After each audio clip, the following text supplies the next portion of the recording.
It's one of the Allies' most feared and lethal killers of World War II. An aircraft with a sting in its tail and a 2-ton bomb load. Revolutionary in design, it was the fastest of its time and built almost entirely out of wood. It took the fight to the enemy's door and swept across Europe. The Mosquito, a legend in its own lifetime. Next on Modern Marvels.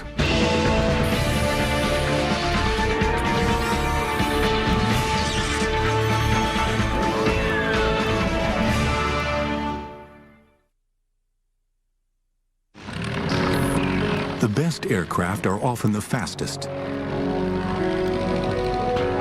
The pursuit of speed has been part of the appeal of aviation from its earliest days.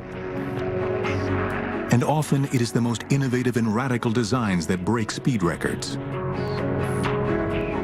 The Lockheed Blackbird uses new metals that came out of the space race and flies at over 3 times the speed of sound.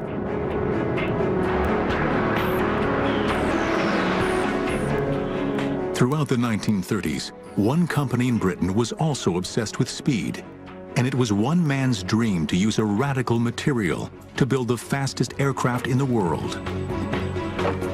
The material was wood, and his name was Geoffrey de Havilland.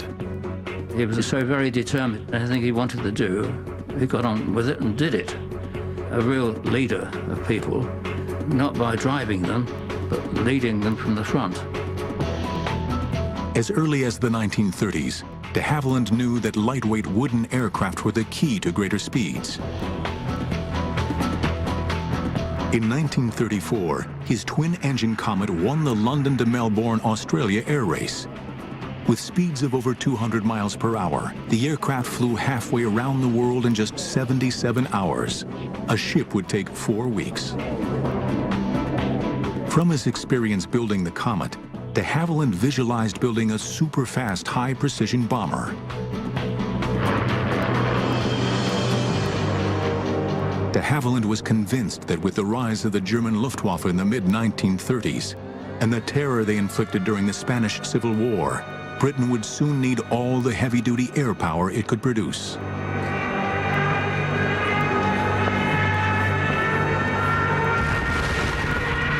It took the British quite a while to realize that the Germans had innovative designs, monoplane fighters, but more importantly, they had medium bombers that were being developed, and they had, in effect, tested them in the Spanish Civil War from 1936 onwards. It's a huge wake-up call. At the time, the British Air Ministry believed that the future of bombing lay in huge, heavily armed conventional bombers, such as the Lancaster and Halifax. Radical new designs of lightweight aircraft were ignored. But Geoffrey de Havilland was not deterred and continued working on designs for his new bomber. His goal was to construct a cheap, easy-to-build aircraft powered by 2 Rolls-Royce Merlin engines. It would have no guns, no armor plating, could carry up to 4,000 pounds of explosive, and reach a speed of nearly 400 miles per hour, faster than any other aircraft in the world. But the most amazing concept was to build a warplane made entirely of wood. The aerodynamicists and the military men at that time ridiculed the idea, asking, how can you build a modern bomber out of wood? How would it carry bombs? And how would it protect itself? But de Havilland was prepared to answer. It wouldn't need to protect itself. Its defense would be speed. As for strength, pound for pound, timber has similar structural properties as aluminum and steel. There's a shortage in Britain in the late 1930s of metal workers, of people skilled in the new technologies of fighter airplanes, of bomber airplanes. What you did have, though, was a nation of cabinet builders, of woodworkers, of individual small craftsmen. But more importantly, you can actually mobilize all of these people to build it, and you can make it, in effect, a cottage industry. September 1939. With war breaking out in Europe, de Havilland is at last given the green light to build a prototype aircraft. Immediately, the de Havilland design team goes into overdrive. Led by Ronald Bishop, they move into a 17th century manor house called Salisbury Hall. This remote house was chosen to keep the new aircraft away from prying enemy eyes. By October 1939, work begins by building a mock-up aircraft in the manor's enormous kitchen. A hangar disguised as a barn is constructed at the western side of the moat. We were working often periods of time, 6.5 days a week, and at some periods from 7 o'clock in the morning till 7 o'clock at night. But they are racing against the clock. In the spring of 1940, Germany conquers France, and the British Army is swept off the beaches of Dunkirk. The Germans are poised for an invasion of Britain. Every effort is focused on holding off the Germans, and de Havilland's Wonder plane seems destined to never leave the drawing board. Air Marshal Sir Wilfrid Freeman was the only member of RAF High Command to support the Mosquito. As a result, the project was initially known as Freeman's Folly.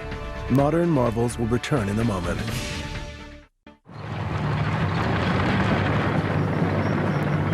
June 1940, the German army has advanced to the shores of the English Channel and is getting ready to invade Britain. In just 6 months, the Nazis have conquered Poland, Norway, Denmark, Belgium, and France.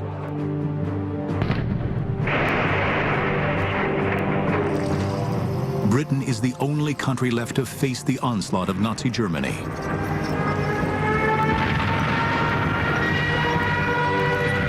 With Britain fighting for its life, priority is given to production of existing types of combat aircraft. Geoffrey de Havilland's radical new wooden bomber looks condemned to be scrapped. But de Havilland is not a man to take no for an answer. Sir Geoffrey's words are, well, they may not want it now, but they will want it. De Havilland persuades the Air Ministry to let him continue as long as he does not use any of the vital materials required for the war effort. Throughout the summer of 1940, as Britain fights for its life against the German Luftwaffe in the Battle of Britain, de Havilland and his team work on the wooden bomber.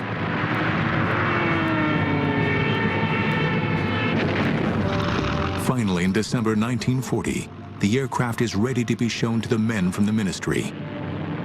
It is called the Mosquito. De Havilland has done the impossible. Using scraps from the British military machine, he created the fastest aircraft in the world. We knew it would fly. We were absolutely confident it would.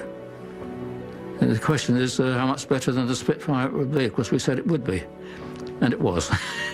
20 miles an hour faster. The Air Ministry is so impressed with its performance that they place an order for 150 Mosquitoes. It is an amazing contract for an untried and untested aircraft. This one was an impossible task. It's a wonderful thing to change from, they don't want it, and so give us more and more. But de Havilland's vision of construction answers the call, enabling the Mosquito to be built in vast numbers. A plan that is as simple in practice as it is visionary in conception. The aircraft would be built like a model plane, with wood, plywood, glue, and screws. Over 400 companies around Britain with wood craftsmen would make the various sections. The fuselage would be built in 2 halves before being bonded together. The wing would be assembled in one piece and then transported to the main factory for the final assembly. In all, over 6 tons of wood and nearly 50,000 brass screws are used in each aircraft. At 40 feet long, with a wingspan of 54 feet, a legend is born. With a speed of 400 miles per hour, Faster than any aircraft in the world, the Mosquito is ready to do battle. The RAF views this plane as too valuable to let just anybody fly it. Only the most experienced crews are selected. But for many of these men, the Mosquito, powered by its two mighty Merlin engines, is unlike anything they had ever flown before. The purr of a Merlin is something to experience. It really is. And then we taxied out and took off. There you were. You suddenly look at the altimeter. The 1 minute you're down at 1,000 feet, next minute you're up at 30,000. She would climb at 2,500 feet a minute, and that was really going some. You had to get into a jet to fly anything faster than that. If you started to mishandle her, pushing and pulling, in no time at all you would over-control, and she would be like a mosquito. She would sting you. In July 1941, the first Mosquitoes to go into service are delivered as photo reconnaissance units. It has taken just 22 months from the first drawings to delivery. Unarmed, bristling with up to 5 cameras, these aircraft are soon sweeping all over Europe, evading anti-aircraft guns and German fighters. The Germans have nowhere to hide. Nothing is safe from the Mosquito's prying eyes. Photo reconnaissance was vital. We're talking the days before satellites, the days when human intelligence on the ground was limited. It was difficult to get back good information. Before every single bomber command raid over enemy targets, they had to take pictures of the targets, and in fact had to report the weather as well. So the Mosquito was an ideal aeroplane for that. In fact, you could say probably it was the best aircraft for this. But it is as a bomber that the Mosquito comes into its own. During the early part of World War II, bombing was a case of hit or miss. Aircraft flying at 16,000 feet would drop their bombs in huge numbers, relying on luck, weather, and flying skill to hit their targets. But in 1942, the Mosquito bomber version changes all that. Relying solely on speed and height to outrun the enemy fighters, Mosquitoes can drop their bombs with pinpoint accuracy. Soon, Mosquitoes with their payload of 4,000 pounds are an integral part of bombing missions. But the Mosquito is even more deadly once the pilots perfect the art of fast, low-level daylight raids.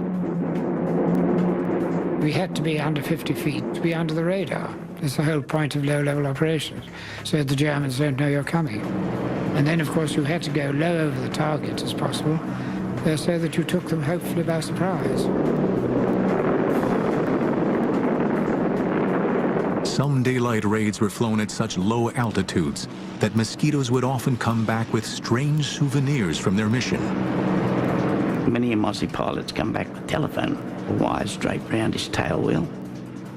I know I've come back with branches of trees that weren't planted in England.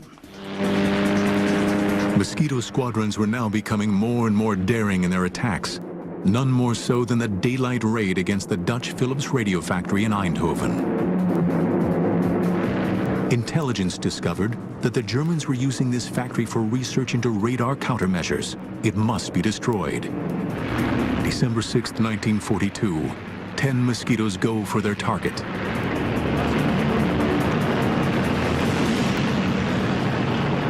We went low level down the Scheldt estuary into Holland.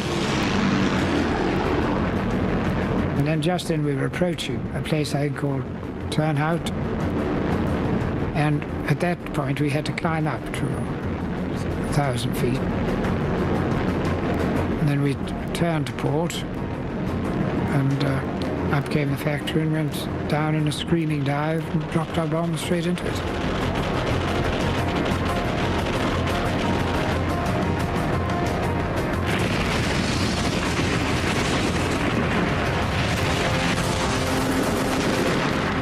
Racing for home, the Mosquitoes are caught in German anti-aircraft fire or flak. Over the North Sea, disaster strikes. The chap who decided to follow me, because he was on his first trip and he thought he'd follow an experienced pilot, and I'm afraid he caught a bit of flack because my cameraman suddenly called out, looking backwards, God, he'd gone into the sea. I turned round and went back to sea, and there was no dinghy or anything, just a cauldron of boiling water. Just 6 weeks later, on January 30th, 1943, the Mosquitoes go on another audacious raid on the 10th anniversary of Hitler's coming to power. Intelligence learns that there is to be a major Nazi rally in Berlin, led by Reich propaganda minister Joseph Goebbels and Reich Marshal Hermann Goering. It will be broadcast on German radio. The opportunity is too good to miss. The goal is not to hit the rally, but to create chaos and interrupt the broadcast. 3 Mosquitoes hit Berlin at 11 a.m., interrupting Goering's broadcast. At 4 p.m., a second group hits, interrupting Goebbels. For the Allies, it is a major propaganda success. The Mosquito delivered to the Allies, particularly to the British, propaganda coups right the way through its service history, and all done by a small wooden aeroplane that the Germans had written off in their propaganda as being some sort of antique. Later, Goering is heard to say, "It makes me furious when I see the Mosquito. I turn green and yellow with envy. The British knocked together a beautiful wooden aircraft that every piano factory over there is building. They give it a speed, which they have increased again." But if the Mosquitoes were spoiling Goering's day, the Allies know that to spoil the Nazis' day, the Mosquitoes are going to have to bomb Berlin again and again until they smash it into submission. In an era of metal planes, the Mosquito excelled in so many different combat roles that it was nicknamed the Wooden Wonder. Modern marvels will return in a moment. Since entering service, the wooden Mosquito has been thrown into battle with devastating results. Whatever role it is asked to do, the Mosquito answers the challenge, always ready to take the fight to Hitler's doorstep. By mid-1943, the Mosquito is bombing Berlin on such a regular basis that the missions are referred to as the Berlin Express. But for the Mosquito crews, nothing is ever just a routine mission. We would take off after the Lancasters, perhaps 2 hours after the Lancasters had gone. And it was at that time that I really felt lonely. It was a very lonely feeling. And it was at that point that you could start thinking about what you were doing. You had to rely entirely on the navigator who had radar aids and things like that.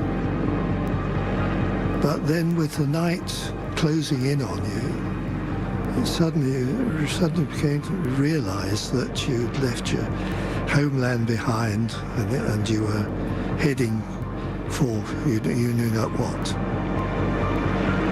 After 2 hours, the much faster Mosquitoes catch up with the slow lumbering Lancasters heading for Germany. Flying at 25,000 feet, the Mosquito crews look down on the procession of bombers 7,000 feet below them. And then you would probably be treated to a sight you would rather not see, which was the German night fighter force intercepting the Lancasters. I mean, it's true to say that once the German night fighters found the bomber stream, they didn't let go. And they'd be there, hammering away at the flanks of the heavies, and you'd see a sheet of flame as a Lanc caught fire and then blew up. And this would be the melancholy procession to the target and out of it too. It's just awful. But it is not only the night fighters that they have to get past. The German searchlights also hunt for any Allied aircraft in the sky.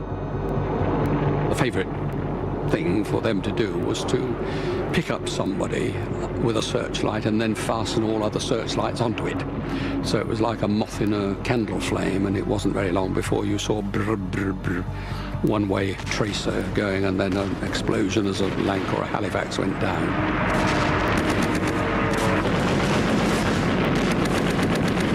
Suddenly, the most frightful glare suddenly hit the cockpit, and this blinding light, and I realized what it was, but at the same time, this bloody tracer came shooting past. So I just dived and twisted, and I got out of it. You could twist and turn if you wanted to, but generally speaking, they would hold you as you twisted and turned, follow you. The way to get out was in a dive, so you could do a screaming dive and quickly fly away. Eventually, the Mosquitoes and Lancasters reach their target. Having dropped their bombs and taken photos, they then have to fly back through the searchlights before they reach Britain. For the crews that make it back, the RAF finds a way of protecting them from the horrors of war. People came back shot up, and one thing I did notice about the bomber airfields, of course, no one was ever sick. You never saw an injured man around the place. If people arrived wounded, he'd be quickly spirited away. Everybody next day was there, booted and spurred and smiling. Nobody was dead, or if they were dead, they weren't there anyway. One squadron flew nearly 200 missions within a year, and Mosquitoes bombed Berlin 220 nights in a row. By early 1943, a bigger, badder version of the Mosquito comes into service, the fighter and night fighter Mosquito. Now armed with 4 .303 caliber machine guns, it can lay down a devastating storm of shells. During early trials, it was found that the flash of the guns was so intense that it momentarily blinded the crews. Modifications were made, and because of the grouping of the guns in the nose, Mosquito pilots now have a terrific concentration of massive firepower. Soon these first night fighters are in action, and with their new radar guidance systems are wreaking havoc on German bombers. The timing couldn't be better. In June 1944, a new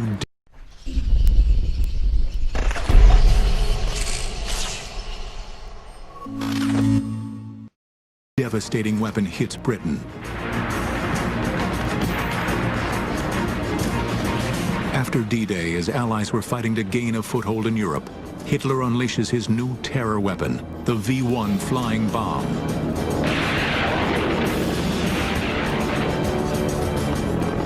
Flying at nearly 400 miles per hour, equal to the Mosquito's speed, and packed with high explosive, the V-1s are aimed at London. Once they've exhausted their fuel, they crash down on an unsuspecting target. Destroying these fast-flying bombs was a dangerous task. Quickly, Mosquito pilots devised ways to take these terror weapons out of the sky. They would try and get some height and then swoop down on it and shoot it with cannon. But obliterating a terror weapon could be life-threatening in more ways than one, as one pilot found out. And he squirted at it with his cannon, but he was a bit too close and it flew to bits.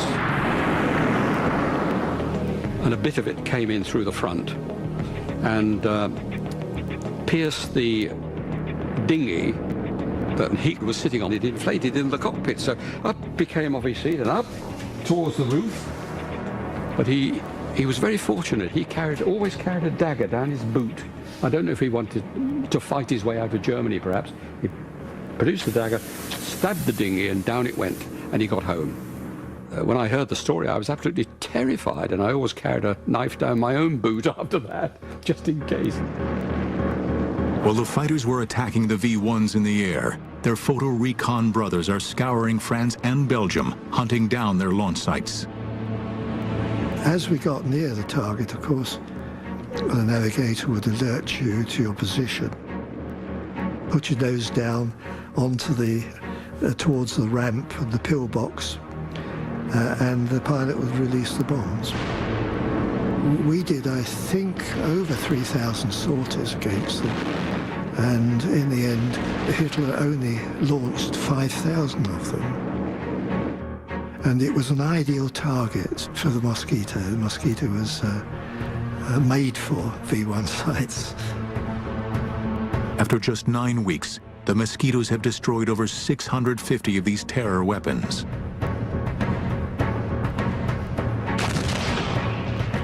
But the Nazis are not beaten and are fighting as ferociously as ever. Once again, the Mosquito will go into harm's way on one of the most daring and ingenious raids of World War II.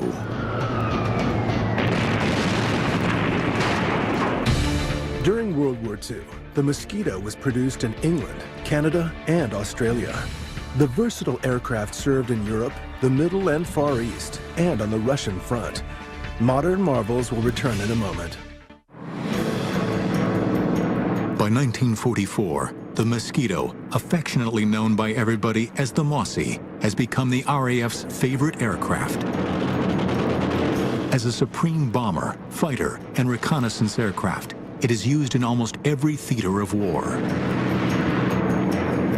From its early days, Coastal Command has used Mosquitoes as a vital weapon against harbors, shipping, and vicious German U-boat packs. But by 1944, it has a bigger sting in its tail. Called the Tsetse Mosquito, this aircraft carries a Mullen 6-pound cannon with a kick like a mule. Rate of fire was about 1 every 2 seconds.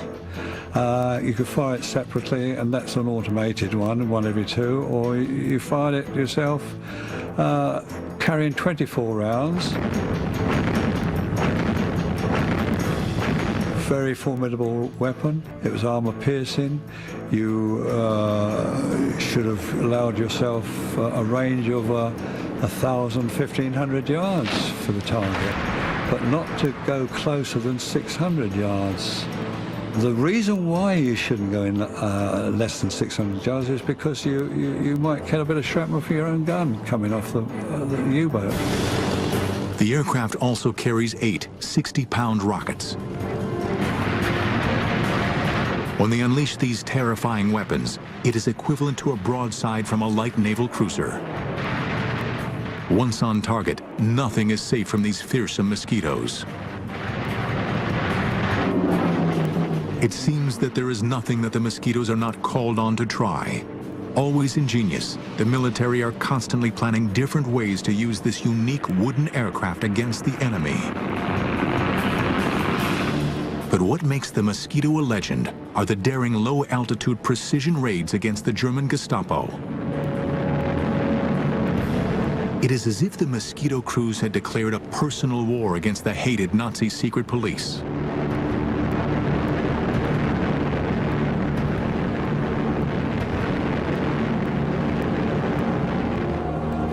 Since the early 1940s, the French resistance network has been a major thorn in the side of the German occupation. Its aim was to sabotage the Nazi war effort. By 1944, hundreds of these resistance fighters are imprisoned at the notorious Amiens prison in northern France. Word reaches the Allies that on February 19th, 200 French men and women would be executed. An ingenious plan is hatched. Mosquitoes will bomb the walls surrounding the prison so that the resistance fighters can escape. It is called Operation Jericho. The main prison layout is in the shape of a crucifix and surrounded by a 20-foot-high, 3-feet-thick wall topped with broken glass. Located at the end of a long road, the prison is surrounded by open, flat countryside. The timing of the raid is essential to its success.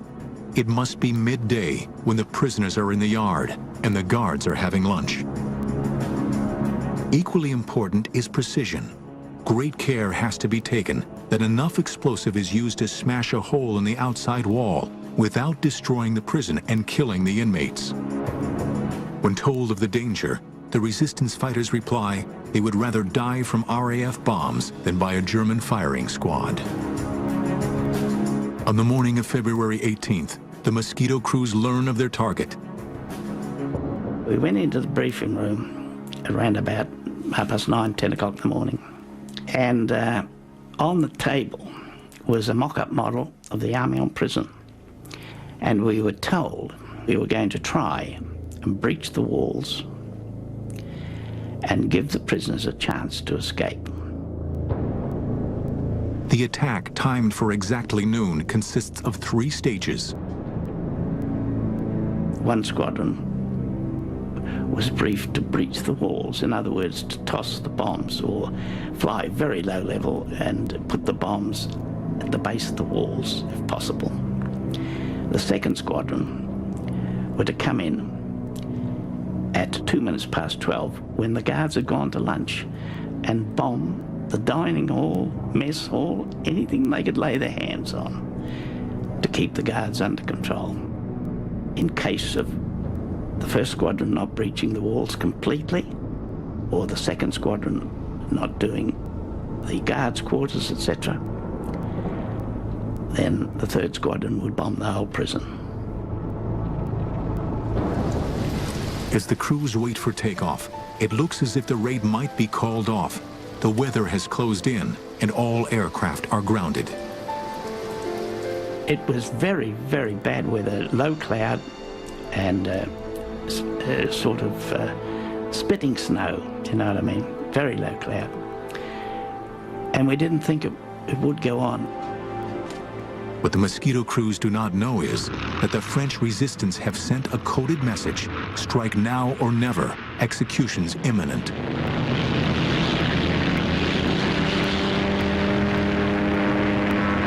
At the last possible moment, with only 2 hours before the deadline, 18 Mosquitoes armed with 500-pound bombs take off in conditions worse than most of the crews have ever encountered. We climbed through the cloud, and above the cloud we just joined up and went back down onto the sea level across to France. Flying in 2 groups and at almost 0 feet, they sweep across the English Channel. Amazingly, as they approach the French coast, the weather improves. It seems that luck is on their side. When we got to France, it was covered in snow, of course, but it was clear. And we flew around and we picked up the road from Amiens to Albert. Long, straight road. And we settled down for the run-in. In the fields around the prison, French resistance fighters anxiously search the sky, waiting for the Mosquitoes to help their colleagues escape. We could see the prison ahead. And we got down very, very low indeed. And we were coming down to around about 190, 180 knots. With only minutes to go, and with the Germans completely unaware, the Mosquitoes approached the prison. We opened our bomb doors about a mile from the prison, flying at about 10 to 15 feet. And we had to pull up to go over the walls. We let our bombs go, and they went through the base of the wall. I turned to starboard, and as I looked down, I saw the startled face of the machine gunner in the little cupola on top of the prison. We looked at each other, I suppose, and then I was down onto the deck in loose formation following the wing commander. The raid is a success, and the Mosquitoes have pulled off an amazing feat of courage. 255 prisoners escape, but 37 are killed in the attack, along with 50 German guards. The Gestapo retaliate. 260 prisoners are killed in reprisal. But the raid is a wake-up call to the Germans. As far as I can see, this was a brilliant piece of precision bombing. The first flight took out the walls, blew in the doors, allowed people to escape. The second flight took the walls down. In fact, they didn't need the third flight. I think it was a startling success because it would have demonstrated to the Germans that the Royal Air Force could place bombs wherever they wanted to across occupied Europe. The Mosquitoes continue to carry out their unique style of war against the Germans. They operated deep inside occupied Europe. Using technology that was years ahead of its time, they hunted down the Nazis. No one was out of their reach. At the end of World War II, the Mosquito had the lowest loss rate of any aircraft in the Royal Air Force Bomber Command. Modern marvels will return in a moment. Throughout the long and bloody conflict of World War II, the fast-flying wooden Mosquito was always at the front of battle, always taking the fight to the enemy. But it was the Americans that came up with yet another novel use for this versatile aircraft. Late in 1944, the OSS, the Office of Strategic Services, a forerunner of the CIA, took over 5 Mosquitoes to work with their agents in occupied countries. Because the war was moving so rapidly, intelligence had a hard time knowing exactly what the enemy was doing. Only agents behind enemy lines could supply this information. It was vital that these agents get this information across enemy lines. Using Morse code was not an option, as the Germans can easily detect it. They needed something else. 2 American scientists had developed a transmitter that enabled an agent to talk to an aircraft. Called the Joan Eleanor system after one of the scientists' wives, it was an early version of the cell phone. By transmitting on a waveband so narrow, the Germans would have to be within 50 feet of the agent to detect him. But the ingenious part of this plan was the Mosquito. It could fly undetected along a predetermined 150-mile line, listening for the agent's message. Inside the Mosquito is an OSS operative. Within the fuselage, there was hardly enough room to move, and I was sitting almost on top of a big fuel tank. The petrol in there would expand and would come out on a special valve, and I could see it down there bubbling, and that was petrol. When you switched on your suit, you always expected a spark, boom. But we were so high that there was very little oxygen in the air. When the Mosquito reaches the area, the OSS operative can begin calling the agent. This is 5278, 5278, calling Z313131, and then wait for him to say, yes, I'm here, and give me the answering code. Sometimes, the Mosquito will fly along the designated route for hours on end before the agent answers. When you heard them, it was exciting. It was, look, I've got him, finally. Confirmed who he was, and his short messages would be such and such a unit is there, and they've going west on highway number so-and-so, and it's 2 battalions or whatever it is, and and we could get it back in 3-4 hours. But many times the agent never answers. Sometimes they cannot find a safe place to transmit from, and sometimes no one even knew the planes were there. Well, when time was up, the pilot knew just how much petrol we had, we'd turn around, go back. For a long time, the Mosquito had been the weapon of choice as a pathfinder for the bombers. But as a low-altitude marker, it was second to none in helping annihilate the German war machine in France. To enable precision bombing and reduce civilian casualties, the Mosquitoes flew with the squadrons of heavy bombers. As they reached their drop zone, the bombers dropped flares which illuminated the sky, and the Mosquitoes dove down to identify the individual targets. So 4 of you were coming in, and the rule was that the first one who saw it called tally-ho, just that. You then positioned yourself and dived on one end of the target. And when you judged that you were at the right position above the ground, which was probably at about 1,000 feet, you were coming down at quite a speed after all, you pressed the button and away went 4 500-pound markers, and down they went, and made a great blob of red on the ground. You got the hell out of it. Only when the target was ringed in red marker bombs did the leader call up to the oncoming bombers.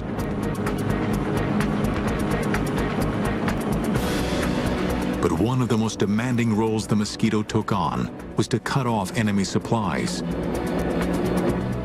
It was a do-or-die mission in the days leading up to and after June 6, 1944, D-Day.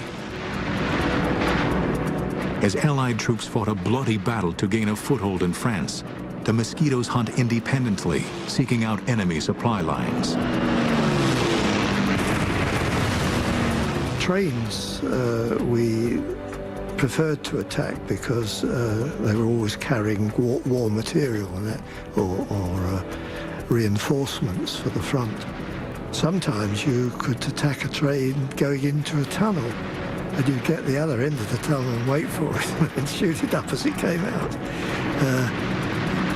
It was fun, really, shooting up trains.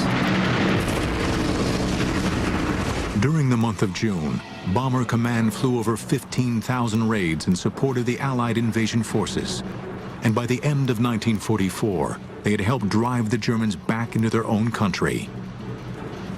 Finally, on May 2, 1945, 2 days after Hitler's suicide in Berlin, 126 Mosquitoes took part in the last raid of the war in Europe, their target, the German port of Kiel. Within 2 hours, the city was reduced to rubble, a grim legacy to the destructive power of the wooden wonder. The aircraft that was initially greeted with scorn proved to be no joke. It was one of the most feared and lethal killers of World War II.